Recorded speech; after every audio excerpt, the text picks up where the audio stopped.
David जी शोवार्स का अगला विषय है विश्वास जगाओ डर भजाओ। ਜਦੋਂ ਅਸੀਂ ਡਰੇ ਹੋਏ ਹੁੰਦੇ ਹਾਂ ਤਾਂ ਸਾਡੇ ਯਾਰ ਦੋਸਤ ਸਾਨੂੰ ਸਮਝਾਉਂਦੇ ਆ ਇਹ ਤੁਹਾਡੇ ਮਨ ਦਾ ਵਹਿਮ ਹੈ, ਫਿਕਰ ਨਾ ਕਰੋ, ਡਰਨ ਦੀ ਕੋਈ ਗੱਲ ਨਹੀਂ ਹੈ। ਪਰ ਤੁਸੀਂ ਤੇ ਅਸੀਂ ਜਾਣਦੇ ਹਾਂ ਕਿ ਡਰ ਦੀ ਇਸ ਕਿਸਮ ਦੀ ਦਵਾਈ ਨਾਲ ਕੋਈ ਕੰਮ ਨਹੀਂ ਚੱਲਦਾ। ਇਸ ਤਰ੍ਹਾਂ ਦੀ ਤਸੱਲੀ ਨਾਲ ਸਾਨੂੰ ਕੁਝ ਮਿੰਟਾਂ ਜਾਂ ਕੁਝ ਘੰਟਿਆਂ ਦਾ ਹੀ ਆਰਾਮ ਮਿਲਦਾ ਹੈ। ਇਹ ਤੁਹਾਡੇ ਮਨ ਦਾ ਵਹਿਮ ਹੈ ਵਾਲੇ ਇਲਾਜ ਨਾਲ ਭਰੋਸਾ ਨਹੀਂ ਜਾਗਦਾ ਤੇ ਨਾ ਹੀ ਡਰ ਦਾ ਇਲਾਜ ਹੁੰਦਾ। ਹਾਂ, ਡਰ ਹੁੰਦਾ ਜ਼ਰੂਰ ਹੈ ਤੇ ਇਹਨੂੰ ਜਿੱਤਣ ਤੋਂ ਪਹਿਲਾਂ ਸਾਨੂੰ ਇਹ ਮੰਨਣਾ ਹੀ ਪਏਗਾ ਕਿ ਇਹਦੀ ਮੌਜੂਦਗੀ ਹੁੰਦੀ ਹੈ। ਅੱਜ ਕੱਲ੍ਹ ਇਨਸਾਨ ਦੇ ਜ਼ਿਆਦਾ ਡਰ ਮਨੋਵਿਗਿਆਨਕ ਹੁੰਦੇ ਹਨ। ਚਿੰਤਾ, ਤਣਾਅ, ਉਲਝਣ, ਦਹਿਸ਼ਤ, ਇਹ ਸਾਰੇ ਸਾਡੇ ਨਕਾਰਾਤਮਕ, ਅਨੁਸ਼ਾਸਨਹੀਨ ਕਲਪਨਾ ਦੇ ਕਾਰਨ ਪੈਦਾ ਹੁੰਦੇ ਹਨ। ਪਰ ਸਿਰਫ ਇਹ ਜਾਣਨ ਨਾਲ ਕਿ ਡਰ ਕਿਵੇਂ ਪੈਦਾ ਹੁੰਦਾ ਹੈ ਉਸ ਡਰ ਦਾ ਇਲਾਜ ਨਹੀਂ ਹੋ ਜਾਂਦਾ। ਜਦ ਡਾਕਟਰ ਇਹ ਪਤਾ ਲਾ ਲੈਂਦਾ ਹੈ ਕਿ ਤੁਹਾਡੇ ਸਰੀਰ 'ਚ ਕਿਤੇ ਕੋਈ ਇਨਫੈਕਸ਼ਨ ਹੈ ਤੇ ਉਹਦਾ ਕੰਮ ਉੱਥੇ ਹੀ ਪੂਰਾ ਨਹੀਂ ਹੋ ਜਾਂਦਾ, ਇਹਦੇ ਬਾਅਦ ਉਹ ਇਨਫੈਕਸ਼ਨ ਦਾ ਇਲਾਜ ਵੀ ਕਰਦਾ ਹੈ। ਇਹ ਤੁਹਾਡੇ ਮਨ ਦਾ ਵਹਿਮ ਹੈ ਵਾਲਾ ਪੁਰਾਣਾ ਵਿਚਾਰ ਇਹ ਮੰਨਦਾ ਹੈ ਕਿ ਡਰ ਦੀ ਅਸਲ ਵਿੱਚ ਮੌਜੂਦਗੀ ਹੁੰਦੀ ਹੀ ਨਹੀਂ। ਪਰ ਇਸ ਤਰ੍ਹਾਂ ਨਹੀਂ ਹੈ, ਡਰ ਦੀ ਮੌਜੂਦਗੀ ਹੁੰਦੀ ਹੈ। ਡਰ ਅਸਲੀ ਹੈ। ਡਰ ਸਫਲਤਾ ਦਾ ਨੰਬਰ 1 ਦੁਸ਼ਮਣ ਹੈ। ਡਰ ਲੋਕਾਂ ਨੂੰ ਮੌਕਿਆਂ ਦਾ ਲਾਭ ਉਠਾਉਣ ਤੋਂ ਰੋਕਦਾ ਹੈ।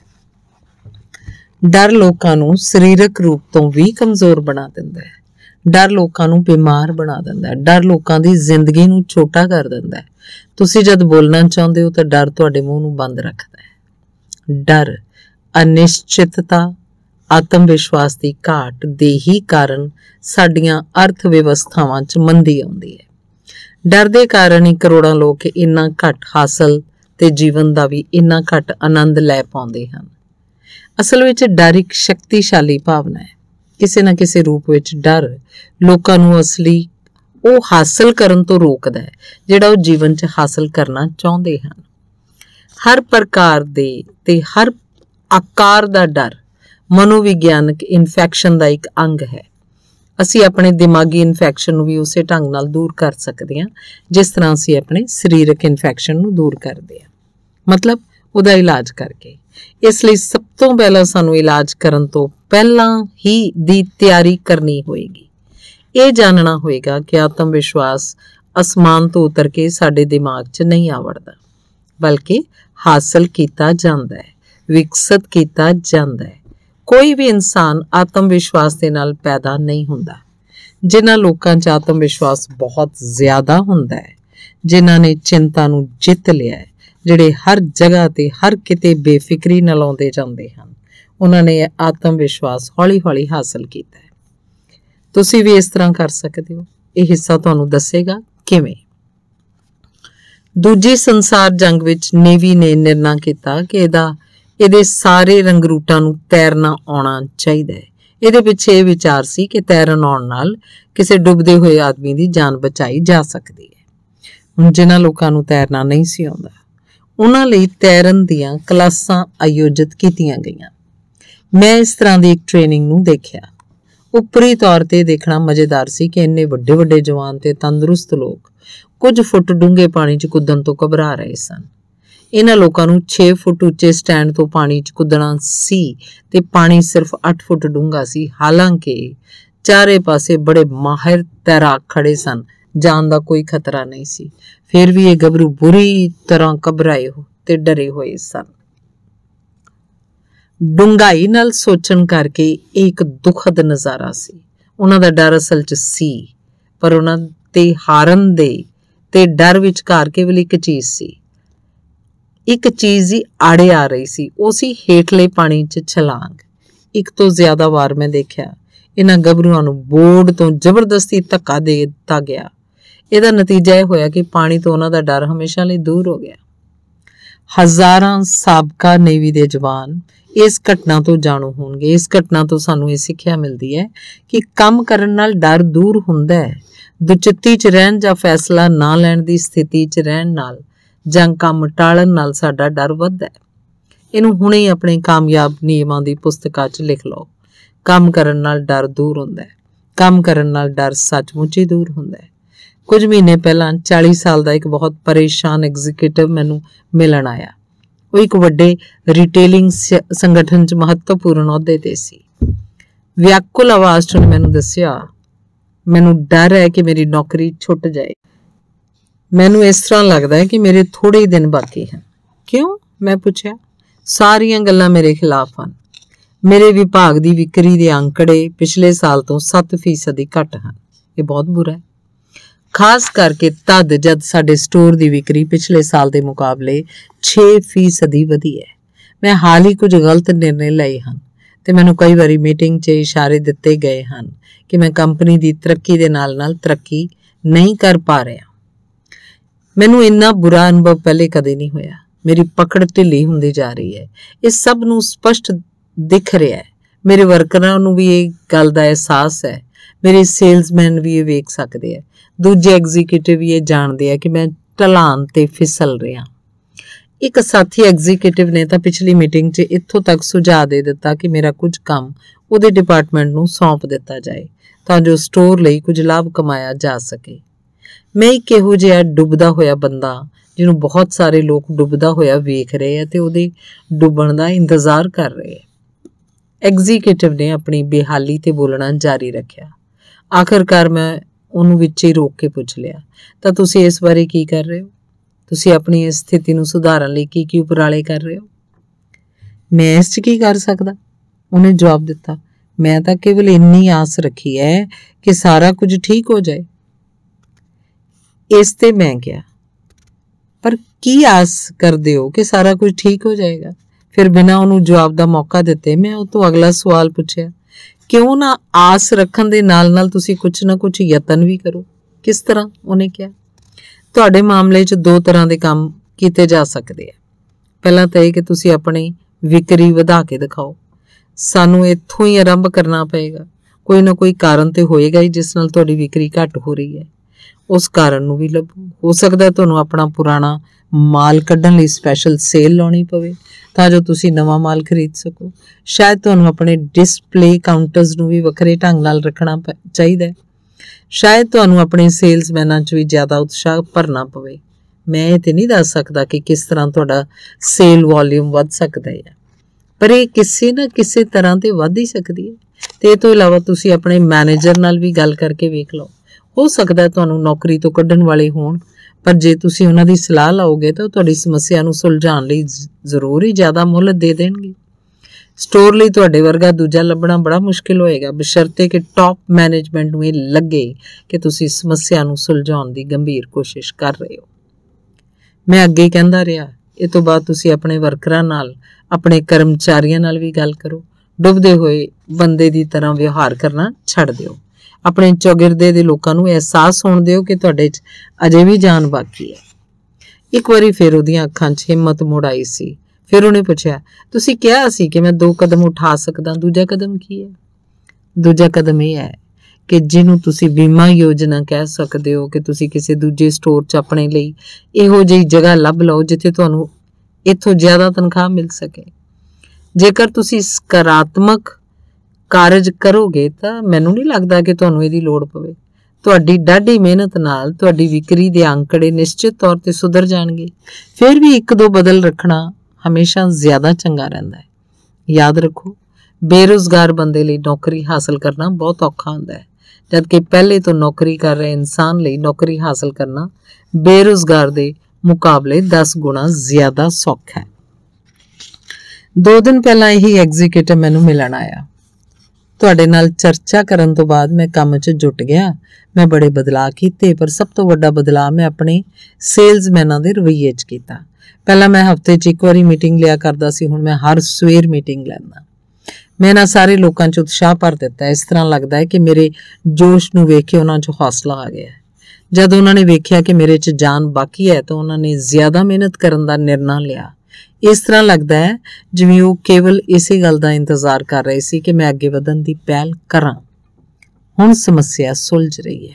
ਉਹਨੇ ਕਿਹਾ, ਮੈਂ ਤੁਹਾਨੂੰ ਇੱਕ ਹੋਰ ਚੰਗੀ ਖਬਰ ਸੁਣਾਉਣਾ ਚਾਹੁੰਦਾ। ਮੈਨੂੰ 2 ਹੋਰ ਨੌਕਰੀਆਂ ਦੇ ਪ੍ਰਸਤਾਵ ਵੀ ਮਿਲੇ ਹਨ। ਨਿਸ਼ਚਿਤ ਤੌਰ ਤੇ ਇਸ ਨਾਲ ਮੈਂ ਖੁਸ਼ ਹਾਂ, ਪਰ ਮੈਂ ਇਹਨਾਂ ਦੋਨਾਂ ਨੂੰ ਠੁਕਰਾ ਦਿੱਤਾ ਕਿਉਂਕਿ ਇੱਥੇ ਸਭ ਕੁਝ ਇੱਕ ਵਾਰੀ ਫਿਰ ਠੀਕ ਠਾਕ ਹੋ ਗਿਆ। ਜਦੋਂ ਅਸੀਂ ਕਠਿਨ ਸਮੱਸਿਆਵਾਂ ਦਾ ਸਾਹਮਣਾ ਕਰਦੇ ਹਾਂ ਤਾਂ ਅਸੀਂ ਤਦ ਤੱਕ ਦਲਦਲ 'ਚ ਫਸੇ ਰਹਿੰਦੇ ਹਾਂ ਜਦ ਤੱਕ ਅਸੀਂ ਕੰਮ ਨਹੀਂ ਕਰਦੇ। ਆਸ ਨਾਲ ਸ਼ੁਰੂਆਤ ਹੁੰਦੀ ਹੈ, ਪਰ ਜਿੱਤਣ ਨਾਲ ਆਸ ਦੇ ਨਾਲ ਉੱਦਮ ਦੀ ਵੀ ਲੋੜ ਹੁੰਦੀ ਹੈ। ਕਰਮ ਦੇ ਸਿਧਾਂਤ 'ਤੇ ਅਮਲ ਕਰੋ। ਅਗਲੀ ਵਾਰੀ ਜਦੋਂ ਵੀ ਤੁਹਾਨੂੰ ਡਰ ਲੱਗੇ, ਚਾਹੇ ਉਹ ਛੋਟਾ ਹੋਵੇ ਜਾਂ ਵੱਡਾ, ਆਪਣੇ ਆਪ ਨੂੰ ਸੰਭਾਲੋ। ਫਿਰ ਇਸ ਸਵਾਲ ਦਾ ਜਵਾਬ ਲੱਭੋ, ਕਿਸ ਤਰ੍ਹਾਂ ਦੇ ਕੰਮਾਂ ਨਾਲ ਮੈਂ ਆਪਣੇ ਡਰ ਨੂੰ ਜਿੱਤ ਸਕਦਾ। ਆਪਣੇ ਆਪ ਡਰ ਦਾ ਕਾਰਨ ਲੱਭ ਲਓ, ਫਿਰ ਲੋੜੀਂਦੇ ਕਦਮ ਚੁੱਕੋ। ਡਰ ਤੇ ਉਹਨਾਂ ਦੇ ਇਲਾਜ ਦੇ ਕੁਝ ਉਦਾਹਰਨ ਹੇਠ ਦਿੱਤੇ ਗਏ ਹਨ। ਪਹਿਲਾ ਹੈ ਕਿਸ ਪ੍ਰਕਾਰ ਦਾ ਡਰ ਤੇ ਫਿਰ ਇਲਾਜ। ਪਹਿਲਾ, ਕਿਸ ਪ੍ਰਕਾਰ ਦਾ ਡਰ ਹੈ? ਰੰਗ ਰੂਪ ਦੇ ਕਾਰਨ ਝਿਜਕ ਦੇਣ ਦਾ ਡਰ। ਇਲਾਜ, ਆਪਣਾ ਹੁਲੀਆ ਸੁਧਾਰੋ। ਨਾਈ ਦੀ ਦੁਕਾਨ ਜਾਂ ਬਿਊਟੀ ਪਾਰਲਰ 'ਚ ਜਾਓ, ਬੂਟ ਚਮਕਾਓ, ਸਾਫ਼ ਤੇ ਪ੍ਰੈਸ ਕੀਤੇ ਹੋਏ ਕੱਪੜੇ ਪਾਓ, ਵਧੀਆ ਢੰਗ ਨਾਲ ਤਿਆਰ ਹੋਵੋ। ਚੰਗਾ ਦਿਸਣ ਲਈ ਸਾਨੂੰ ਹਮੇਸ਼ਾ ਨਵੇਂ ਕੱਪੜਿਆਂ ਦੀ ਲੋੜ ਨਹੀਂ ਹੁੰਦੀ। ਕਿਸ ਪ੍ਰਕਾਰ ਦਾ ਡਰ? ਦੂਸਰਾ, ਕਿਸੇ ਖਾਸ ਗਾਹਕ ਨੂੰ ਗੁਆ ਦੀਆਂ ਚੀਜ਼ਾਂ ਦਾ ਡਰ। ਇਲਾਜ, ਚੰਗੀਆਂ ਸੇਵਾਵਾਂ ਦੇਣ ਦੀ ਦੁੱਗਣੀ ਕੋਸ਼ਿਸ਼ ਕਰੋ। ਇਹੋ ਜਿਹੀ ਹਰ ਚੀਜ਼ ਨੂੰ ਸੁਧਾਰ ਲਓ ਜਿਸ ਨਾਲ ਤੁਹਾਡੇ ਗਾਹਕਾਂ ਦਾ ਭਰੋਸਾ ਘੱਟ ਹੁੰਦਾ ਹੈ। ਤੀਜਾ, ਪ੍ਰੀਖਿਆ 'ਚ ਫੇਲ ਹੋ ਜਾਣ ਦਾ ਡਰ। ਇਲਾਜ, ਚਿੰਤਾ 'ਚ ਸਮਾਂ ਗਵਾਉਣ ਦੀ ਥਾਂ ਇਸ ਸਮੇਂ ਨੂੰ ਪੜ੍ਹਨ 'ਚ ਲਾਓ। ਚੌਥਾ, ਤੁਹਾਡੇ ਕੰਟਰੋਲ ਤੋਂ ਪੂਰੀ ਤਰ੍ਹਾਂ ਬਾਹਰ। ਇਲਾਜ, ਆਪਣਾ ਧਿਆਨ ਕਿਸੇ ਦੂਜੀ ਵੱਲ ਲੈ ਜਾਓ। ਆਪਣੇ ਬਗੀਚੇ 'ਚ ਜਾ ਕੇ ਤੀਲੇ ਤੇ ਘਾਹ ਸਾਫ਼ ਕਰੋ, ਆਪਣੇ ਬੱਚਿਆਂ ਨਾਲ ਖੇਡੋ, ਫਿਲਮ ਦੇਖਣ ਜਾਓ। ਪੰਜਵਾਂ, ਡਰ ਹੈ ਕਿਸੇ ਇਹੋ ਜਿਹੀ ਚੀਜ਼ ਨਾਲ ਸਰੀਰਕ ਨੁਕਸਾਨ ਦਾ ਡਰ ਜਿਨ੍ਹਾਂ ਨੂੰ ਤੁਸੀਂ ਕੰਟਰੋਲ ਨਾ ਕਰ ਸਕਦੇ ਹੋ, ਜਿਵੇਂ ਬਿਜਲੀ ਡਿੱਗਣਾ, ਤੂਫਾਨ ਆਉਣਾ, ਹਵਾਈ ਜਹਾਜ਼ ਦੇ ਐਕਸੀਡੈਂਟ ਦਾ ਡਰ। ਇਲਾਜ, ਦੂਜਿਆਂ ਦੇ ਡਰ 'ਚ ਉਹਨਾਂ ਦੀ ਸਹਾਇਤਾ ਕਰੋ, ਦੂਜਿਆਂ ਦੇ ਡਰ ਨੂੰ ਘੱਟ ਕਰੋ, ਪ੍ਰਾਰਥਨਾ ਕਰੋ। ਛੇਵਾਂ, ਡਰ ਦੂਜੇ ਲੋਕ ਕੀ ਸੋਚਣਗੇ ਜਾਂ ਕੀ ਕਹਿਣਗੇ ਦਾ ਡਰ। ਇਲਾਜ, ਇਹ ਪੱਕਾ ਕਰ ਲਓ ਕਿ ਤੁਸੀਂ ਜੋ ਕਰਨਾ ਚਾਹੁੰਦੇ ਹੋ ਠੀਕ ਹੈ, ਫਿਰ ਉਸ ਕੰਮ ਨੂੰ ਕਰ ਦਿਓ। ਕਿਸੇ ਵੀ ਬੰਦੇ ਨੇ ਬਿਨਾਂ ਨੁਕਤਾਚੀਨੀ ਕਰਵਾਏ ਬਗੈਰ ਕੋਈ ਮਹੱਤਵਪੂਰਨ ਕੰਮ ਕਦੇ ਨਹੀਂ ਕੀਤਾ। ਸੱਤਵਾਂ, ਡਰ ਨਿਵੇਸ਼ ਕਰਨ ਜਾਂ ਘਰ ਖਰੀਦਣ ਤੋਂ ਪਹਿਲਾਂ ਦਾ ਡਰ। ਇਲਾਜ, ਸਾਰੇ ਪਹਿਲੂਆਂ ਤੇ ਵਿਚਾਰ ਕਰਨ ਤੋਂ ਬਾਅਦ ਨਿਰਣਾ ਲਓ। ਇੱਕ ਵਾਰ ਨਿਰਣਾ ਕਰਨ ਤੋਂ ਬਾਅਦ ਤੁਸੀਂ ਉਸੇ ਮੁਤਾਬਕ ਕੰਮ ਕਰੋ। ਆਪਣੀ ਅਕਲ ਤੇ ਆਪਣੇ ਨਿਰਣੇ ਤੇ ਭਰੋਸਾ ਰੱਖੋ। ਅੱਠਵਾਂ, ਲੋਕਾਂ ਦਾ ਡਰ। ਚੀਜ਼ਾਂ ਨੂੰ ਸਹੀ ਨਜ਼ਰੀਏ ਨਾਲ ਦੇਖੋ। ਯਾਦ ਰੱਖੋ, ਸਾਹਮਣੇ ਵਾਲਾ ਬੰਦਾ ਵੀ ਤੁਹਾਡੇ ਵਾਂਗ ਹੀ ਇੱਕ ਇਨਸਾਨ ਹੈ। ਡਰ ਦਾ ਇਲਾਜ ਕਰਨ ਤੇ ਭਰੋਸਾ ਹਾਸਲ ਕਰਨ ਲਈ ਇਹ 2 ਕਦਮ ਚੁੱਕੋ। ਪਹਿਲਾ, ਡਰ ਦੇ ਅਸਲੀ ਕਾਰਨ ਦਾ ਪਤਾ ਕਰੋ। ਇਹ ਵੀ ਤੈਅ ਕਰ ਲਓ ਕਿ ਤੁਸੀਂ ਅਸਲ 'ਚ ਕਿਸ ਚੀਜ਼ ਤੋਂ ਡਰ ਰਹੇ ਹੋ। ਦੂਸਰਾ, ਫਿਰ ਉੱਦਮ ਕਰੋ। ਹਰ ਤਰ੍ਹਾਂ ਦਾ ਡਰ ਕਿਸੇ ਨਾ ਕਿਸੇ ਤਰ੍ਹਾਂ ਦੇ ਉੱਦਮ ਕਾਰਨ ਨਾਲ ਦੂਰ ਹੋ ਜਾਂਦਾ ਹੈ। ਇਹ ਯਾਦ ਰੱਖੋ, ਝਿਜਕਣ ਨਾਲ ਤੁਹਾਡਾ ਡਰ ਵੱਧਦਾ ਹੀ ਹੈ, ਘੱਟ ਨਹੀਂ ਹੁੰਦਾ। ਇਸ ਲਈ ਦੇਰ ਨਾ ਕਰੋ, ਬਲਕਿ ਇੱਕਦਮ ਕੰਮ 'ਚ ਰੁੱਝ ਜਾਓ ਨਿਰਣਾਇਕ ਢੰਗ ਨਾਲ। ਆਤਮ ਵਿਸ਼ਵਾਸ ਦੀ ਘਾਟ ਦਾ ਕਾਰਨ ਹੁੰਦਾ ਹੈ ਖਰਾਬ ਯਾਦਦਾਸ਼ਤ। ਤੁਹਾਡਾ ਦਿਮਾਗ ਕਿਸੇ ਬੈਂਕ ਦੀ ਤਰ੍ਹਾਂ ਹੁੰਦਾ ਹੈ। ਹਰ ਦਿਨ ਤੁਸੀਂ ਆਪਣੇ ਦਿਮਾਗ ਦੇ ਬੈਂਕ 'ਚ ਵਿਚਾਰਾਂ ਨੂੰ ਜਮ੍ਹਾਂ ਕਰਦੇ ਹੋ। ਵਿਚਾਰਾਂ ਦਾ ਇਕੱਠ ਵੱਧਦਾ ਜਾਂਦਾ ਹੈ, ਤੁਹਾਡੀ ਯਾਦਦਾਸ਼ਤ ਬਣ ਜਾਂਦਾ ਹੈ। ਜਦੋਂ ਵੀ ਤੁਸੀਂ ਸੋਚਣ ਬੈਠਦੇ ਹੋ ਜਾਂ ਤੁਹਾਡੀ ਸਾਹਮਣੇ ਕੋਈ ਸਮੱਸਿਆ ਆਉਂਦੀ ਹੈ ਤਾਂ ਦਰਅਸਲ ਤੁਸੀਂ ਆਪਣੀਆਂ ਯਾਦਾਂ ਦੇ ਬੈਂਕ ਨੂੰ ਪੁੱਛਦੇ ਹੋ, ਇਸ ਬਾਰੇ ਮੈਂ ਕੀ ਜਾਣਦਾ ਹਾਂ। ਤੁਹਾਡੀਆਂ ਯਾਦਾਂ ਦਾ ਬੈਂਕ ਪਹਿਲਾਂ ਤੋਂ ਜਮ੍ਹਾਂ ਕੀਤੇ ਹੋਏ ਵਿਚਾਰਾਂ ਦੇ ਢੇਰ ਵਿੱਚੋਂ ਹੀ ਤੁਹਾਡੀ ਮਨਪਸੰਦ ਜਾਣਕਾਰੀ ਦਿੰਦਾ ਹੈ। ਤੁਹਾਡੀਆਂ ਯਾਦਾਂ ਦੀ ਉਹ ਬੁਨਿਆਦੀ ਸਪਲਾਇਰ ਹਨ ਜਿਹੜੀਆਂ ਤੁਹਾਡੇ ਨਵੇਂ ਵਿਚਾਰਾਂ ਨੂੰ ਕੱਚਾ ਮਾਲ ਪ੍ਰਦਾਨ ਕਰਦੀਆਂ ਹਨ। ਤੁਹਾਡੀਆਂ ਯਾਦਾਂ ਦੇ ਬੈਂਕ ਦਾ ਟੇਲਰ ਬੜਾ ਹੀ ਵਿਸ਼ਵਾਸ ਪਾਤਰ ਹੈ। ਉਹ ਤੁਹਾਨੂੰ ਕਦੇ ਧੋਖਾ ਨਹੀਂ ਦਿੰਦਾ। ਜਦ ਤੁਸੀਂ ਉਹਦੇ ਕੋਲ ਜਾ ਕੇ ਕਹਿੰਦੇ ਹੋ, ਮਿਸਟਰ ਟੇਲਰ, ਮੈਨੂੰ ਕੁਝ ਵਿਚਾਰ ਕੱਢ ਕੇ ਦਿਓ ਜਿਨ੍ਹਾਂ ਨਾਲ ਇਹ ਸਿੱਧ ਹੋਵੇ ਕਿ ਮੈਂ ਹੋਰ ਲੋਕਾਂ ਬਰਾਬਰ ਯੋਗ ਨਹੀਂ ਹਾਂ, ਉਹ ਕਹੇਗਾ, ਬਿਲਕੁਲ ਸਰ, ਯਾਦ ਕਰੋ ਤੁਸੀਂ ਇਸ ਕੰਮ ਨੂੰ ਕਰਨ ਦੀ ਕੋਸ਼ਿਸ਼ ਕੀਤੀ ਸੀ ਤੇ ਤੁਸੀਂ ਅਸਫਲ ਹੋਏ ਸੀ। ਯਾਦ ਕਰੋ, ਤੁਸੀਂ 6ਵੀਂ ਕਲਾਸ ਦੇ ਟੀਚਰ ਨੇ ਕਿਹਾ ਸੀ ਕਿ ਤੁਸੀਂ ਕੋਈ ਵੀ ਕੰਮ ਢੰਗ ਨਾਲ ਨਹੀਂ ਕਰ ਸਕਦੇ। ਯਾਦ ਕਰੋ, ਤੁਹਾਡੇ ਆਪਣੇ ਸਾਥੀਆਂ ਨੇ ਤੁਹਾਡੇ ਬਾਰੇ ਇਹ ਕਿਹਾ ਸੀ, ਯਾਦ ਕਰੋ, ਤੁਸੀਂ ਸੁਣਿਆ ਸੀ। ਤੇ ਮਿਸਟਰ ਟੇਲਰ ਇੱਕ ਦੇ ਬਾਅਦ ਇੱਕ ਵਿਚਾਰ ਕੱਢ ਕੇ ਤੁਹਾਨੂੰ ਦਿੰਦੇ ਹਨ, ਜਿਨ੍ਹਾਂ ਤੋਂ ਨਤੀਜਾ ਨਿਕਲਦਾ ਹੈ ਕਿ ਤੁਸੀਂ ਅਯੋਗ ਤੇ ਅਸਮਰਥ ਹੋ। ਪਰ ਜੇਕਰ ਤੁਸੀਂ ਆਪਣੇ ਯਾਦਾਂ ਦੇ ਟੇਲਰ ਨੂੰ ਕਹੋ, ਮਿਸਟਰ ਟੇਲਰ, ਮੈਨੂੰ ਇੱਕ ਮਹੱਤਵਪੂਰਨ ਨਿਰਣਾ ਲੈਣਾ ਹੈ ਕਿ ਤੁਸੀਂ ਮੈਨੂੰ ਇਸ ਤਰ੍ਹਾਂ ਦੇ ਵਿਚਾਰ ਦੇ ਸਕੋਗੇ ਜਿਨ੍ਹਾਂ ਨਾਲ ਮੈਨੂੰ ਹੌਸਲਾ ਮਿਲੇ।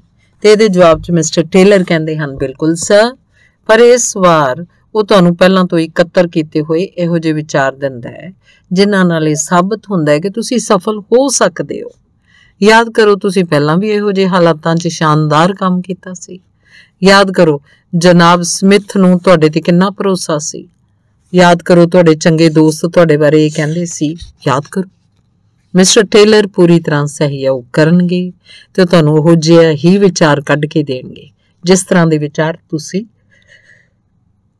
ਕੱਢਣਾ ਚਾਹੁੰਦੇ ਹੋ। ਆਖਰ ਇਹ ਤੁਹਾਡਾ ਬੈਂਕ ਹੈ। ਇੱਥੇ 2 ਉਪਾਅ ਦਿੱਤੇ ਜਾ ਰਹੇ ਹਨ ਜਿਨ੍ਹਾਂ ਦੇ ਇਸਤੇਮਾਲ ਨਾਲ ਤੁਸੀਂ ਆਪਣੀਆਂ ਯਾਦਾਂ ਦੇ ਬੈਂਕ ਦਾ ਪ੍ਰਭਾਵਸ਼ਾਲੀ ਉਪਯੋਗ ਤੇ ਆਪਣਾ ਆਤਮ ਵਿਸ਼ਵਾਸ ਜਗਾ ਸਕਦੇ ਹੋ। ਪਹਿਲਾ, ਆਪਣੀਆਂ ਯਾਦਾਂ ਦੇ ਬੈਂਕ 'ਚ ਕੇਵਲ ਸਕਾਰਾਤਮਕ ਵਿਚਾਰਾਂ ਨੂੰ ਹੀ ਜਮ੍ਹਾਂ ਕਰੋ। ਇਸ ਗੱਲ ਨੂੰ ਚੰਗੀ ਤਰ੍ਹਾਂ ਸਮਝ ਲਓ, ਹਰ ਬੰਦੇ ਦੇ ਜੀਵਨ 'ਚ ਨਾਪਸੰਦ, ਮੁਸ਼ਕਲ, ਨਿਰਉਤਸ਼ਾਹਿਤ ਕਰਨ ਵਾਲੀਆਂ ਘਟਨਾਵਾਂ ਹੁੰਦੀਆਂ ਹਨ, ਪਰ ਇਹਨਾਂ ਘਟਨਾਵਾਂ ਦੇ ਪ੍ਰਤੀ ਅਸਫਲ ਤੇ ਸਫਲ ਲੋਕਾਂ ਦੀਆਂ ਪ੍ਰਤੀਕਿਰਿਆਵਾਂ ਵੱਖ-ਵੱਖ ਹੁੰਦੀਆਂ ਹਨ। ਅਸਫਲ ਲੋਕ ਬੁਰੀਆਂ ਘਟਨਾਵਾਂ ਨੂੰ ਦਿਲ ਨਾਲ ਲਾ ਕੇ ਰੱਖਦੇ ਹੈ। ਉਹ ਬੇਸੁਆਦੀ ਸਥਿਤੀਆਂ ਨੂੰ ਬਾਰ-ਬਾਰ ਯਾਦ ਕਰਦੇ ਹੈ ਤਾਂ ਜੋ ਉਹਨਾਂ ਦੀਆਂ ਯਾਦਾਂ 'ਚ ਚੰਗੀ ਤਰ੍ਹਾਂ ਜਮ੍ਹਾਂ ਹੋ ਜਾਣ। ਉਹ ਆਪਣੇ ਦਿਮਾਗ ਤੋਂ ਉਹਨਾਂ ਨੂੰ ਕੱਢ ਨਹੀਂ ਪਾਉਂਦੇ। ਰਾਤ ਨੂੰ ਵੀ ਉਹ ਜਿਸ ਘਟਨਾ ਬਾਰੇ ਸੋਚਦੇ ਹੋਏ ਸੌਣਗੇ, ਉਹ ਦਿਨੇ ਹੋਈ ਕੋਈ ਬੇਸੁਆਦੀ ਘਟਨਾ ਹੀ ਹੁੰਦੀ ਹੈ।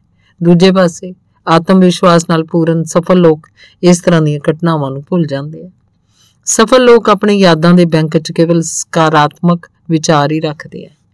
ਤੁਹਾਡੀ ਕਾਰ ਕਿਸ ਤਰ੍ਹਾਂ ਚੱਲੇਗੀ ਜੇ ਹਰ ਸਵੇਰੇ ਕੰਮ ਦੇ ਜਾਣ ਤੋਂ ਪਹਿਲਾਂ ਤੁਸੀਂ 2 ਮੁੱਠੀਆਂ ਮਿੱਟੀ ਉਹਦੀ ਕਰੈਂਕ ਕੇਸ 'ਚ ਪਾ ਦਿੰਦੇ ਹੋ?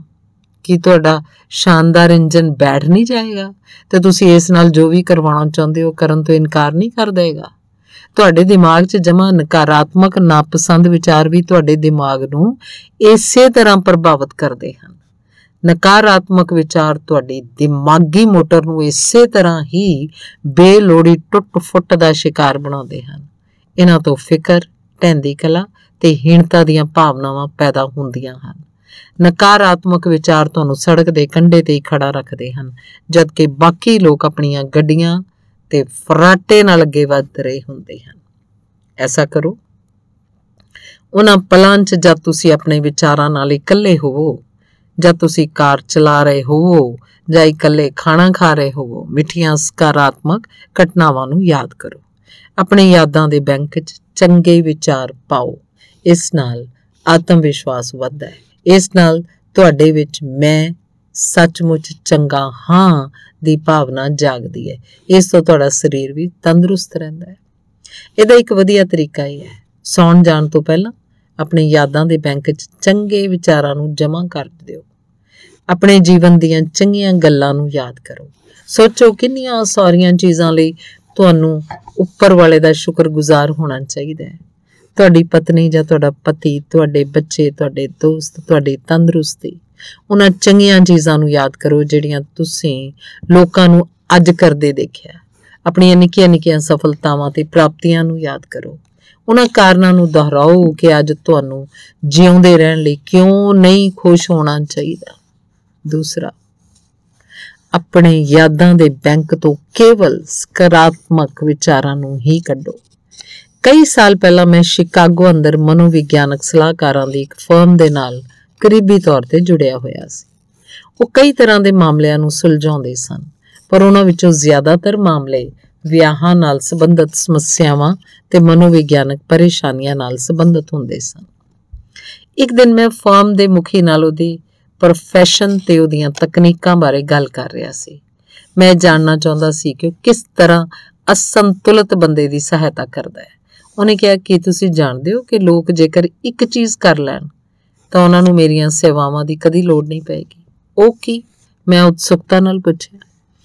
ਕੇਵਲ ਇੰਨੀ ਕਿ ਤੁਸੀਂ ਨਕਾਰਾਤਮਕ ਵਿਚਾਰਾਂ ਨੂੰ ਸਮਾਪਤ ਕਰ ਦਿਓ, ਇਹ ਤੋਂ ਪਹਿਲਾਂ ਕਿ ਉਹ ਵਿਚਾਰ ਦੈਂਤ ਬਣ ਜਾਣ ਤੇ ਤੁਹਾਨੂੰ ਸਮਾਪਤ ਕਰ ਦੇਣ। ਉਹਨੇ ਕਿਹਾ, ਮੈਂ ਜਿਨ੍ਹਾਂ ਲੋਕਾਂ ਦੀ ਸਹਾਇਤਾ ਕਰਦਾ ਉਹਨਾਂ ਵਿੱਚੋਂ ਜ਼ਿਆਦਾਤਰ ਲੋਕ ਦਿਮਾਗੀ ਖੌਫ ਦੀ ਦੁਨੀਆ 'ਚ ਰਹਿੰਦੇ ਹਨ। ਵਿਆਹ ਦੀਆਂ ਬਹੁਤੀਆਂ ਤਕਲੀਫਾਂ ਹਨੀਮੂਨ ਦੈਂਤ ਦੇ ਕਾਰਨ ਹੀ ਹੁੰਦੀਆਂ। ਹਨੀਮੂਨ ਉਨਾ ਤਸੱਲੀ ਬਖਸ਼ ਨਹੀਂ ਰਿਹਾ ਹੋਏਗਾ ਜਿੰਨਾ ਇੱਕ ਜਾਂ ਦੋਵੇਂ ਜੀਵਨ ਸਾਥੀ ਚਾਹੁੰਦੇ ਹੋਣ, ਪਰ ਉਸ ਯਾਦ ਨੂੰ ਦਫਨਾਉਣ ਦੀ ਬਜਾਏ ਉਹ ਲੋਕ ਸੈਂਕੜੇ ਵਾਰ ਉਹਦੇ ਵਿਚਾਰਾਂ ਕਰਦੇ ਰਹਿੰਦੇ ਹੈ, ਜਦੋਂ ਤੱਕ ਕਿ ਉਹ ਉਹਨਾਂ ਦੇ ਵਿਆਹਤਾ ਜ਼ਿੰਦਗੀ ਦੀ ਇੱਕ ਬਹੁਤ ਵੱਡੀ ਮੁਸੀਬਤ ਨਹੀਂ ਬਣ ਜਾਂਦਾ। ਉਹ ਮੇਰੇ ਕੋਲ 5 ਜਾਂ 10 ਸਾਲ ਬਾਅਦ ਆਉਂਦੇ ਹਨ। ਆਮ ਕਰਕੇ ਮੇਰੇ ਗਾਹਕ ਇਹ ਨਹੀਂ ਜਾਣ ਪਾਉਂਦੇ ਕਿ ਸਮੱਸਿਆ ਦੀ ਜੜ ਕਿੱਥੇ ਹੈ। ਇਹ ਮੇਰਾ ਕੰਮ ਹੈ ਕਿ ਮੈਂ ਉਹਨਾਂ ਦੀਆਂ ਤਕਲੀਫਾਂ ਦਾ ਵਿਸ਼ਲੇਸ਼ਣ ਕਰਾਂ ਤੇ ਉਹਨਾਂ ਨੂੰ ਦੱਸਾਂ ਕਿ ਉਹਨਾਂ ਨੇ ਰਾਈ ਦਾ ਪਹਾੜ ਬਣਾ ਲਿਆ। ਕੋਈ ਵੀ ਇਨਸਾਨ ਕਿਸੇ ਵੀ ਬੇਸਵਾਦੀ ਘਟਨਾ ਨੂੰ ਦਿਮਾਗੀ ਦੈਂਤ ਬਣਾ ਸਕਦਾ ਹੈ। ਮੇਰੇ ਮਨੋਵਿਗਿਆਨਕ ਦੋਸਤ ਨੇ ਅੱਗੇ ਕਿਹਾ, ਨੌਕਰੀ 'ਚ ਅਸਫਲਤਾ, ਅਸਫਲ ਰੋਮਾਂਸ, ਮਾੜਾ ਨਿਵੇਸ਼, ਜਵਾਨ ਹੋ ਰਹੇ ਬੱਚਿਆਂ ਦੇ ਵਿਹਾਰ 'ਚ ਨਿਰਾਸ਼ਾ, ਇਹੋ ਜਿਹੇ ਆਮ ਦੈਂਤ ਹਨ ਜਿਨ੍ਹਾਂ ਦੇ ਕਾਰਨ ਮੈਂ ਲੋਕਾਂ ਨੂੰ ਪਰੇਸ਼ਾਨ ਹੁੰਦਿਆਂ ਦੇਖਿਆ। ਮੈਂ ਇਹਨਾਂ ਦੈਂਤਾਂ ਨੂੰ ਮਾਰਨ 'ਚ ਇਹਨਾਂ ਲੋਕਾਂ ਦੀ ਸਹਾਇਤਾ ਕਰਦਾ। ਇਹ ਤਾਂ ਸਪਸ਼ਟ ਹੈ, ਜੇਕਰ ਤੁਸੀਂ ਕਿਸੇ ਵੀ ਨਕਾਰਾਤਮਕ ਵਿਚਾਰ ਨੂੰ ਬਾਰ-ਬਾਰ ਦੁਹਰਾਓਗੇ ਤਾਂ ਇਹਦਾ ਇਹ ਮਤਲਬ ਹੋਏਗਾ ਕਿ ਅਸੀਂ ਇਹਨੂੰ ਖਾਦ ਪਾਣੀ ਦੇ ਰਹੇ ਹਾਂ, ਤੇ ਜੇਕਰ ਅਸੀਂ ਇਹਨੂੰ ਖਾਦ ਪਾਣੀ ਦੇਵਾਂਗੇ ਤਾਂ ਇਹ ਹੌਲੀ-ਹੌਲੀ ਵੱਡਾ ਦੈਂਤ ਬਣ ਕੇ ਸਾਡੇ ਆਤਮ ਵਿਸ਼ਵਾਸ ਨੂੰ ਖਤਮ ਕਰ ਦੇਵੇਗਾ ਤੇ ਸਾਡੀ ਸਫਲਤਾ ਦੀ ਰਾਹ 'ਚ ਗੰਭੀਰ ਮਨੋਵਿਗਿਆਨਕ ਪਰੇਸ਼ਾਨੀਆਂ ਖੜੀਆਂ ਕਰ ਦੇਵੇਗਾ। ਕਾਸਮੋਪੋਲਿਟਨ ਮੈਗਜ਼ੀਨ 'ਚ ਹੁਣੇ ਹੀ ਛਪੇ ਇੱਕ ਲੇਖ, ਦ ਡਰਾਈਵ ਟਵਰਡ ਸੈਲਫ ਡਿਸਟਰੈਕਸ਼ਨ, ਦ ਡਰਾਈਵ ਟੂਵਰਡ ਸੈਲਫ ਡਿਸਟਰੈਕਸ਼ਨ ਵਿੱਚ ਐਲਿਸ ਮਲਕਾਹੇ ਨੇ ਇਸ ਵੱਲ ਇਸ਼ਾਰਾ ਕੀਤਾ ਹੈ ਕਿ ਹਰ ਸਾਲ 30,000 ਅਮਰੀਕੀ ਆਤਮ ਹੱਤਿਆ ਕਰ ਲੈਂਦੇ ਹੈ ਤੇ 1 ਲੱਖ ਲੋਕ ਆਤਮ ਹੱਤਿਆ ਦੀ ਅਸਫਲ ਕੋਸ਼ਿਸ਼ ਕਰਦੇ ਹੈ। ਉਹਨਾਂ ਨੇ ਅੱਗੇ ਕਿਹਾ ਕਿ ਇਸ ਗੱਲ ਦੇ ਹੈਰਾਨੀਜਨਕ ਸਬੂਤ ਮਿਲਿਆ ਹੈ ਕਿ ਲੱਖਾਂ ਕਰੋੜਾਂ ਦੂਜੇ ਲੋਕ ਹੌਲੀ-ਹੌਲੀ ਘੱਟ ਸਪਸ਼ਟ ਤਰੀਕਿਆਂ ਨਾਲ ਆਪਣੇ ਆਪ ਨੂੰ ਮਾਰ ਰਹੇ ਹੈ। ਬਾਕੀ ਦੇ ਲੋਕ ਸਰੀਰਕ ਆਤਮ ਹੱਤਿਆ ਕਰਨ ਦੀ ਬਜਾਏ ਰੂਹਾਨੀ ਆਤਮ ਹੱਤਿਆ ਕਰ ਰਹੇ ਹੈ, ਕਿਉਂਕਿ ਉਹ ਆਪਣੇ ਆਪ ਨੂੰ ਕਈ ਤਰ੍ਹਾਂ ਨਾਲ ਬੇਇੱਜ਼ਤ ਤੇ ਸਜ਼ਾ ਦੇ ਰਹੇ ਹਨ। ਕੁੱਲ ਮਿਲਾ ਕੇ ਆਪਣੇ ਆਪ ਨੂੰ ਛੋਟਾ ਬਣਾ ਰਹੇ ਹਨ। ਜਿਸ ਮਨੋਵਿਗਿਆਨਕ ਦੋਸਤ ਦਾ ਮੈਂ ਜ਼ਿਕਰ ਕੀਤਾ ਸੀ, ਉਹਨੇ ਮੈਨੂੰ ਦੱਸਿਆ ਕਿ ਕਿਸ ਤਰ੍ਹਾਂ ਉਹਨੇ ਆਪਣੀ ਇੱਕ ਇਹੋ ਜਿਹੀ ਮਰੀਜ਼ ਨੂੰ ਰੋਕਿਆ ਜਿਹੜੀ ਦਿਮਾਗੀ ਤੇ ਰੂਹਾਨੀ ਖੁਦਕੁਸ਼ੀ ਕਰਨ ਤੇ ਤੁਲੀ ਹੋਈ ਸੀ। ਇਸ ਮਰੀਜ਼, ਉਹਨੇ ਕਿਹਾ, ਦੀ ਉਮਰ 35 ਤੋਂ ਉੱਤੇ ਹੋਏਗੀ। ਉਹਦੇ 2 ਬੱਚੇ। ਆਮ ਭਾਸ਼ਾ 'ਚ ਕਿਹਾ ਜਾਏ ਉਹਨੂੰ ਗੰਭੀਰ ਡਿਪਰੈਸ਼ਨ ਸੀ। ਆਪਣੀ ਜ਼ਿੰਦਗੀ ਦਾ ਹਰ ਅਨੁਭਵ ਉਹਨੂੰ ਦੁਖਦ ਹੀ ਲੱਗਦਾ ਸੀ। ਉਹਦਾ ਸਕੂਲੀ ਜੀਵਨ, ਉਹਦਾ ਵਿਆਹ, ਬੱਚਿਆਂ ਦਾ ਪਾਲਣ ਪੋਸ਼ਣ, ਜਿਨ੍ਹਾਂ ਥਾਵਾਂ ਤੇ ਉਹ ਰਹੀ ਸੀ, ਸਾਰਿਆਂ ਦੇ ਬਾਰੇ ਉਹਦੀ ਸੋਚ ਨਕਾਰਾਤਮਕ ਸੀ। ਉਹਨੇ ਦੱਸਿਆ ਕਿ ਉਹਨੂੰ ਯਾਦ ਨਹੀਂ ਕਿ ਉਹ ਕਦੇ ਸੁਖੀ ਵੀ ਰਹੀ ਸੀ, ਕਿਉਂਕਿ ਬੰਦਾ ਆਪਣੇ ਬੀਤੇ ਕੱਲ ਦੀ ਕੂਚੀ ਨਾਲ ਆਪਣੇ ਅੱਜ ਵਿੱਚ ਰੰਗ ਭਰਦਾ ਹੈ। ਇਸ ਲਈ ਉਹਨੂੰ ਅੱਜ ਦੇ ਜੀਵਨ 'ਚ ਵੀ ਕੇਵਲ ਨਿਰਾਸ਼ਾ ਤੇ ਹਨੇਰਾ ਹੀ ਨਜ਼ਰ ਆ ਰਿਹਾ ਸੀ। ਜਦੋਂ ਮੈਂ ਉਹਨੂੰ ਪੁੱਛਿਆ ਕਿ ਸਾਹਮਣੇ ਵਾਲੀ ਤਸਵੀਰ 'ਚ ਉਹਨੂੰ ਕੀ ਦਿਸ ਰਿਹਾ, ਉਹਨੇ ਕਿਹਾ, ਇਸ ਤਰ੍ਹਾਂ ਲੱਗਦਾ ਹੈ ਜਿਵੇਂ ਇੱਥੇ ਅੱਜ ਰਾਤ ਤੂਫਾਨ ਆਉਣ ਵਾਲਾ ਹੈ। ਇਹ ਉਸ ਤਸਵੀਰ ਦਾ ਸਭ ਤੋਂ ਵਧੇਕ ਨਿਰਾਸ਼ਾਜਨਕ ਵਿਸ਼ਲੇਸ਼ਣ ਸੀ। ਇਹ ਤਸਵੀਰ ਇੱਕ ਵੱਡੀ ਆਇਲ ਪੇਂਟਿੰਗ ਹੈ ਜਿਸ 'ਚ ਸੂਰਜ ਅਸਮਾਨ ਦੇ ਹੇਠਲੇ ਪਾਸੇ ਹੈ। ਚਿੱਤਰ ਬੜੀ ਹੁਸ਼ਿਆਰੀ ਨਾਲ ਬਣਾਇਆ ਗਿਆ ਹੈ ਤੇ ਇਹਨੂੰ ਸੂਰਜ ਨਿਕਲਣ ਦਾ ਦ੍ਰਿਸ਼ ਵੀ ਸਮਝਿਆ ਜਾ ਸਕਦਾ ਹੈ, ਸੂਰਜ ਡੁੱਬਣ ਦਾ ਵੀ। ਮਨੋਵਿਗਿਆਨਕ ਨੇ ਕਿਹਾ ਕਿ ਲੋਕ ਤਸਵੀਰ ਨੂੰ ਜਿਵੇਂ ਵੇਖਦੇ ਆ, ਉਸ ਨਾਲ ਉਹਨਾਂ ਦੇ ਵਿਅਕਤਿਤਵ ਦੇ ਬਾਰੇ ਇਸ਼ਾਰਾ ਮਿਲ ਜਾਂਦਾ ਹੈ। ਜ਼ਿਆਦਾਤਰ ਲੋਕ ਕਹਿੰਦੇ ਹੈ ਕਿ ਇਹ ਸੂਰਜ ਚੜ੍ਹਨ ਦਾ ਦ੍ਰਿਸ਼ ਹੈ, ਜਦਕਿ ਮਾਨਸਿਕ ਤੌਰ ਤੇ ਅਸ਼ਾਂਤ, ਡਿਪਰੈਸਡ ਬੰਦੇ ਹਮੇਸ਼ਾ ਇਹਨੂੰ ਸੂਰਜ ਡੁੱਬਣ ਦਾ ਦ੍ਰਿਸ਼ ਦੱਸਦੇ ਹੈ। ਇੱਕ ਮਨੋਵਿਗਿਆਨੀ ਦੇ ਤੌਰ ਤੇ ਮੈਂ ਬੰਦੇ ਦੀ ਯਾਦਦਾਸ਼ਤ ਤਾਂ ਨਹੀਂ ਬਦਲ ਸਕਦਾ, ਪਰ ਜੇਕਰ ਮਰੀਜ਼ ਸਹਿਯੋਗ ਦੇਵੇ ਤਾਂ ਮੈਂ ਉਹਨੂੰ ਆਪਣੇ ਅਤੀਤ ਨੂੰ ਵੱਖਰੇ ਢੰਗ ਨਾਲ ਦੇਖਣ ਦਾ ਨਜ਼ਰੀਆ ਸਿਖਾ ਸਕਦਾ। ਮੈਂ ਇਸ ਔਰਤ ਨੂੰ ਵੀ ਇਸ ਤਰ੍ਹਾਂ ਕਰਨਾ ਹੀ ਸਿਖਾਇਆ। ਮੈਂ ਉਹਨੂੰ ਦੱਸਿਆ ਵੀ ਉਹ ਆਪਣੇ ਅਤੀਤ ਨੂੰ ਪੂਰੀ ਤਰ੍ਹਾਂ ਨਿਰਾਸ਼ਾਵਾਦੀ ਰਵੱਈਏ ਨਾਲ ਨਾ ਵੇਖੇ ਤੇ ਉਹਨਾਂ ਵਿੱਚੋਂ ਖੁਸ਼ੀ ਤੇ ਆਨੰਦ ਦੇ ਪਲਾਂ ਨੂੰ ਯਾਦ ਕਰਨ ਦੀ ਕੋਸ਼ਿਸ਼ ਕਰੇ। 6 ਮਹੀਨਿਆਂ ਬਾਅਦ ਉਹਦੀ ਹਾਲਤ ਵਿੱਚ ਥੋੜਾ ਜਿਹਾ ਸੁਧਾਰ ਹੋਇਆ। ਉਸ ਸਮੇਂ ਮੈਂ ਉਹਨੂੰ ਇੱਕ ਖਾਸ ਕੰਮ ਸੌਂਪਿਆ। ਮੈਂ ਉਹਨੂੰ ਕਿਹਾ ਕਿ ਉਹ ਹਰ ਦਿਨ 3 ਕਾਰਨ ਲਿਖੇ ਜਿਨ੍ਹਾਂ ਦੇ ਕਾਰਨ ਉਹਨੂੰ ਖੁਸ਼ ਹੋਣਾ ਚਾਹੀਦਾ ਹੈ। ਹਰ ਹਫ਼ਤੇ ਵੀਰਵਾਰ ਨੂੰ ਮੈਂ ਉਹਦੇ ਲਿਖੇ ਕਾਰਨਾਂ ਨੂੰ ਦੇਖ ਲੈਂਦਾ। ਇਹ ਸਿਲਸਿਲਾ 3 ਮਹੀਨੇ ਤਾਈਂ ਚੱਲਦਾ ਰਿਹਾ। ਉਸ 'ਚ ਕਾਫੀ ਸੁਧਾਰ ਹੋ ਰਿਹਾ ਸੀ। ਅੱਜ ਉਹ ਔਰਤ ਇੱਕ ਆਮ ਜ਼ਿੰਦਗੀ ਜੀ ਰਹੀ ਹੈ। ਉਹ ਸਕਾਰਾਤਮਕ ਹੈ ਤੇ ਉਹ ਜ਼ਿਆਦਾਤਰ ਲੋਕਾਂ ਜਿੰਨੀ ਹੀ ਸੁਖੀ ਹੈ। ਜਦ ਇਸ ਇਸਤਰੀ ਨੇ ਆਪਣੀ ਯਾਦਾਂ ਦੇ ਬੈਂਕ ਤੋਂ ਨਕਾਰਾਤਮਕ ਵਿਚਾਰ ਕੱਢਣੇ ਬੰਦ ਕਰ ਦਿੱਤੇ ਤਾਂ ਉਹਦੀ ਹਾਲਤ 'ਚ ਸੁਧਾਰ ਹੋਣਾ ਸ਼ੁਰੂ ਹੋ ਗਿਆ। ਚਾਹੇ ਮਨੋਵਿਗਿਆਨਕ ਸਮੱਸਿਆ ਵੱਡੀ ਹੋਵੇ ਜਾਂ ਛੋਟੀ, ਇਲਾਜ ਹਮੇਸ਼ਾ ਉਦੋਂ ਸ਼ੁਰੂ ਹੁੰਦਾ ਜਦੋਂ ਬੰਦਾ ਆਪਣੇ ਯਾਦਾਂ ਦੇ ਬੈਂਕ ਤੋਂ ਨਕਾਰਾਤਮਕ ਵਿਚਾਰਾਂ ਨੂੰ ਕੱਢਣਾ ਬੰਦ ਕਰਦਾ ਹੈ, ਉਹਨਾਂ ਦੀ ਬਜਾਏ ਸਕਾਰਾਤਮਕ ਵਿਚਾਰ ਕੱਢਣੇ ਸ਼ੁਰੂ ਕਰਦੇ। ਦਿਮਾਗੀ ਦੈਂਤ ਨਾ ਬਣਾਓ। ਆਪਣੇ ਯਾਦਾਂ ਦੇ ਬੈਂਕ ਤੋਂ ਬੇਸੁਆਦੀ ਵਿਚਾਰ ਕੱਢਣਾ ਬੰਦ ਕਰ ਦਿਓ। ਜਦੋਂ ਵੀ ਤੁਹਾਨੂੰ ਕਿਸੇ ਤਰ੍ਹਾਂ ਦੀ ਕੋਈ ਪ੍ਰਸਥਿਤੀ ਯਾਦ ਆਏ, ਉਹਦੇ ਚੰਗੇ ਹਿੱਸਿਆਂ ਬਾਰੇ ਸੋਚੋ, ਬੁਰੇ ਹਿੱਸਿਆਂ ਨੂੰ ਭੁੱਲ ਜਾਓ, ਉਹਨਾਂ ਨੂੰ ਦਫਨਾ ਦਿਓ। ਜੇਕਰ ਤੁਹਾਨੂੰ ਲੱਗੇ ਕਿ ਤੁਸੀਂ ਨਕਾਰਾਤਮਕ ਪਹਿਲੂ ਤੇ ਹੀ ਵਿਚਾਰ ਕਰ ਰਹੇ ਹੋ ਤਾਂ ਉਸ ਘਟਨਾ ਨੂੰ ਆਪਣੇ ਦਿਮਾਗ 'ਚੋਂ ਪੂਰੀ ਤਰ੍ਹਾਂ ਹਟਾ ਦਿਓ। ਇੱਥੇ ਅਸੀਂ ਤੁਹਾਨੂੰ ਇੱਕ ਹੋਰ ਮਹੱਤਵਪੂਰਨ ਤੇ ਉਤਸ਼ਾਹਜਨਕ ਗੱਲ ਦੱਸਣਾ ਚਾਹੁੰਦੇ ਹਾਂ। ਤੁਹਾਡਾ ਦਿਮਾਗ ਬੇਸੁਆਦੀਆਂ ਘਟਨਾਵਾਂ ਨੂੰ ਭੁਲਾਉਣਾ ਚਾਹੁੰਦਾ ਹੈ। ਜੇਕਰ ਤੁਸੀਂ ਸਹਿਯੋਗ ਕਰੋ ਤਾਂ ਬੁਰੀਆਂ ਯਾਦਾਂ ਹੌਲੀ-ਹੌਲੀ ਸੁੰਗੜਦੀਆਂ ਜਾਂਦੀਆਂ ਹਨ ਤੇ ਤੁਹਾਡੇ ਯਾਦਾਂ ਦੇ ਬੈਂਕ ਦਾ ਟੇਲਰ ਉਹਨਾਂ ਨੂੰ ਬਾਹਰ ਕੱਢ ਦਿੰਦਾ ਹੈ। ਡਾਕਟਰ ਮੈਲਵਿਨ ਐਸ ਹੈਟਵਿਕ ਇੱਕ ਨਾਮੀ ਐਡਵਰਟਾਈਜ਼ਮੈਂਟ ਮਨੋਵਿਗਿਆਨੀ ਹਨ। ਯਾਦ ਰੱਖਣ ਦੀ ਸਾਡੀ ਯੋਗਤਾ ਬਾਰੇ ਉਹ ਕਹਿੰਦੇ ਹੈ, ਜਦੋਂ ਜਾਗਣ ਵਾਲੀ ਭਾਵਨਾ ਸੁਖਦਾਈ ਹੁੰਦੀ ਹੈ ਤਾਂ ਵਿਗਿਆਪਨ ਨੂੰ ਯਾਦ ਰੱਖਣਾ ਆਸਾਨ ਹੁੰਦਾ ਹੈ। ਜਦ ਜਾਗਣ ਵਾਲੀ ਭਾਵਨਾ ਦੁਖਦਾਈ ਹੁੰਦੀ ਹੈ ਤਾਂ ਪਾਠਕ ਜਾਂ ਸਰੋਤੇ ਉਸ ਵਿਗਿਆਪਨ ਦੇ ਸੰਦੇਸ਼ ਨੂੰ ਛੇਤੀ ਭੁੱਲ ਜਾਂਦੇ ਆ।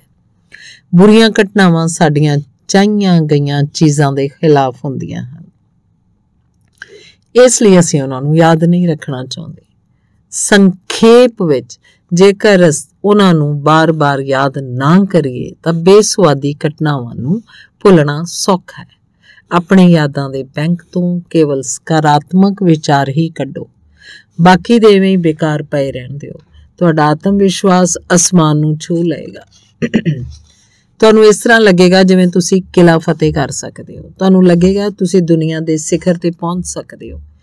ਤੁਸੀਂ ਜਦ ਵੀ ਆਪਣੇ ਨਕਾਰਾਤਮਕ, ਆਪਣੇ ਆਪ ਨੂੰ ਛੋਟਾ ਕਰਨ ਵਾਲੇ ਵਿਚਾਰਾਂ ਨੂੰ ਯਾਦ ਕਰਨ ਤੋਂ ਇਨਕਾਰ ਕਰਦੇ ਹੋ ਤਾਂ ਤੁਸੀਂ ਆਪਣੇ ਡਰ ਨੂੰ ਜਿੱਤਣ ਵਾਲੀ ਇੱਕ ਵੱਡਾ ਕਦਮ ਅੱਗੇ ਵਧਾਉਂਦੇ ਹੋ। ਧੰਨਵਾਦ।